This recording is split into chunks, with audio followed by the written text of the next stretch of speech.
Kagulat World, hindi pa tapos ang Asian swing ni Alexandra Alex Ala. Pagkatapos ng kanyang paglahok sa Wuhan qualifiers, mabilis ang turnaround. Unang nakaschedule ang Japan Open sa mid-October, sinundan ng Guangzhou Open sa October 20, 26 ng WTA 250, at may nakalistahan din siyang appearance sa Prudential Hong Kong Tennis Open sa late October. Ang official player lists ng mga torneo ang nag-ulat na nandyan si Alex sa mga field. Malinaw, plano ng team ni Alex na samantalahin ang buong Asian swing. Ang pag-schedule na ito ay practical at strategic. Osaka ang susunod na chance para mag-reset at mag-rebuild ng match sharpness habang ang Guangzhou ang malinaw na target para sa malaking puntos at exposure dahil WTA 250. Kung mapatatag niya ang laro sa Japan, pwedeng magdala iyon ng momentum sa Guangzhou. At mula doon, may pagkakataong magtuloy sa Hong Kong para magdagdag ng mga ranking points bago matapos ang season. Para sa camp ni Alex, ang susunod na araw ay dapat nakatuon sa mabilisang recovery at targeted practice, physio work para sa anumang soreness, light on-court sessions para ayusin ang movement at serve, at maayos na travel plan papuntang Osaka para maka-acclimatize ng maayos. Yan ang karaniwang ginagawa ng mga teams pagkatapos ng taxing match at travel-heavy swing. Maximize ang pagkataon pero bawasan ang risk ng injury. Ano ang ibig sabihin nito para sa season ni Alex? Kahit may hiccup sa Wuhan, ang calendar niya pa rin ay puno ng real opportunities. Osaka at Guangzhou ay parehong pwedeng magbigay ng malaking boost sa ranking kung makakuha siya ng deep run. Hong Kong naman ay safety net para sa dagdag exposure at points. Sa madaling salita, hindi pa tapos ang campaign. Si Alex ay may malinaw na ruta para i-repair ang momentum at bumuo ng mas malakas na finish sa 2025. Abangan natin, magiging aggressive ba ang scheduling ng team niya o pipiliin nilang i-prioritize ang freshness para sa Guangzhou? Sa kasalukuyang entry lists, malinaw na ang plano. Lilipad ng Japan, balik China, then Hong Kong. Buong China ang ginulat ni Alexandra Alex Ala, pero hindi rito natatapos ang laban niya. May mas malawak na plano ang kanyang team. Lilipad siya muna sa Japan, babalik sa China, tapos susubukan ng Hong Kong. Ito ang bagong itinerary ng racing Filipino tennis star na naka-line up na para sa Japan Open WTA 250 sa Osaka sa October 13th, 19th at Guangzhou Open WTA 250 ng China sa October 2026 at ang Hong Kong Tennis Open na huling bahagi ng Oktubre. Sa entry list ng Japan Open, makikita ang pangalan ni Alex kasama ng iba pang malalaking pangalan gaya ni Naomi Osaka at Leylah Fernandez.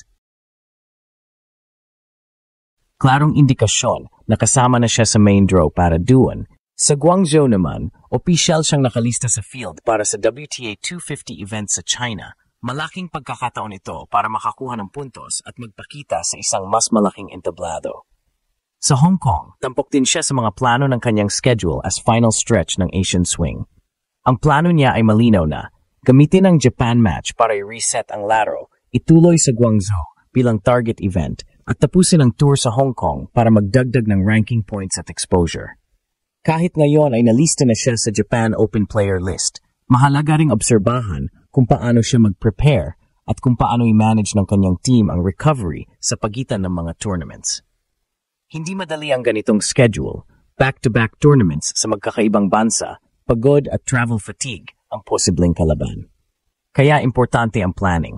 Dapat may recovery protocol agad matapos ang Wuhan, adaptation sa Japan courts at tamang pacing para sa China leg. Ang misyon, hindi lang lumahok, kundi magpakita ng malakas na performance sa mga susunod na rounds. Para sa Pilipinas, malaking balita ito. Hindi lang dahil sa tila tuloy-tuloy ang laban ni Alex, kundi dahil ipinapakita niya na kaya ng isang Pinay na makipagsabayan regional at global. Ang bawat laban niya sa Japan, Guangzhou at Hong Kong ay hindi lamang laban ng sarili, laban din ito para sa bandera ng bansa. Abangan natin ang una niyang laban sa Osaka, simula ito ng lilipad ng Japan. Ikaw na, Kagulat World, sasabayan mo ba siya sa buong Asian swing hanggang sa Hong Kong? Matitingnan natin bawat service at bawat return dahil si Alex Ala, hindi pa tapos ang comeback. Mga Kagulat World, habang nag-uumpisa na ang bagong yugto ng Asian swing, mas lalong nagiging kapanapanabik ang bawat laban ni Alexandra Ala. Pagkatapos ng matinding campaign sa China, Mukhang hindi pa siya handang magpahinga dahil lilipad siya papuntang Japan Open sa Osaka, ang susunod na stop ng kanyang powerhouse journey. Ang Japan Open ay kilala bilang isa sa mga prestihiyosong torneo sa Asia. Magiging malaking hamon ito para kay Alex dahil posibleng makaharap niya ang mga top-caliber opponents tulad ni Naomi Osaka, Leylah Fernandez at Erika Andreeva. Mga pangalan na dati ay pinapanood lang natin sa TV, pero ngayon ay mga potensyal niyang makakaharap sa court. Ang surface sa Osaka ay hard court, eksaktong type ni Alex, kaya posibleng makuha niya ang kumpiyansa pabalik matapos ang Wuhan heartbreak. Pagkatapos ng Japan leg, tutuloy siya sa Guangzhou Open sa China. Ito ang tournament na matagal nang nakikita ng mga analysts bilang kanyang target event. Mas mataas ang prestige ng WTA 250 kumpara sa Suzhou WTA 125. Ibig sabihin mas malalaki rin ang ranking points at prize money na nakataya. Dito pwedeng makabawi si Alex, lalo't napatunayan na niyang kaya niya makipagsabayan sa mas mataas na ranked players.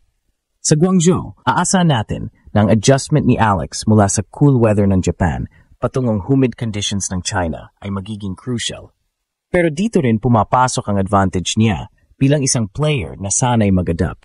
Trained siya sa Rafael Nadal Academy sa Mallorca kung saan araw-araw siyang exposed sa high-intensity drills at fast-paced rallies. Kaya't hindi na bago sa kanyang maglaro sa iba't ibang klima at surface transition. Pagkatapos ng Guangzhou, may isa pang major target, Hong Kong Tennis Open, ang posibleng final leg ng kanyang Asian Tour. Kung tutuloy siya rito, 3 sunod na international tournaments ang sasalihan niya sa loob lamang ng 3 linggo. Isipin mo yun, mga kagulat world, ibang klaseng dedication at mental fortitude ang kailangan dito. Pero bakit nga ba pinipili ni Alex ang ganitong agresibong schedule? Simple lang, momentum over rest. Gusto niyang i-maximize ang bawat pagkataon habang nasa peak form siya. Sa murang edad na 20, alam niyang bawat laban ay hakbang patungo sa mas mataas na ranking at mas malalaking stage, kabilang na ang posibilidad na makapasok sa Grand Slam qualifying draws sa 2026. Ang tanong ngayon, hanggang saan niya kayang itulak ang sarili sa tuloy-tuloy na grind? May panganib ng fatigue, pero kung mamanage ng maayos ng kanyang team, lalo na si Coach John Bosch, makikita natin si Alex sa pinakamagandang kondisyon niya bago matapos ang taon. 3 bansa, 3 tournaments, isang Pinay warrior. Ito ang bagong mapa ng tennis conquest ni Alexandra Ayala. Mula Osaka, balik Guangzhou, hanggang sa Hong Kong. At kung may natutunan tayo sa mga nakaraang laban niya, isang bagay ang malinaw. Kapag pagod na ang katawan, our mates seem to win you.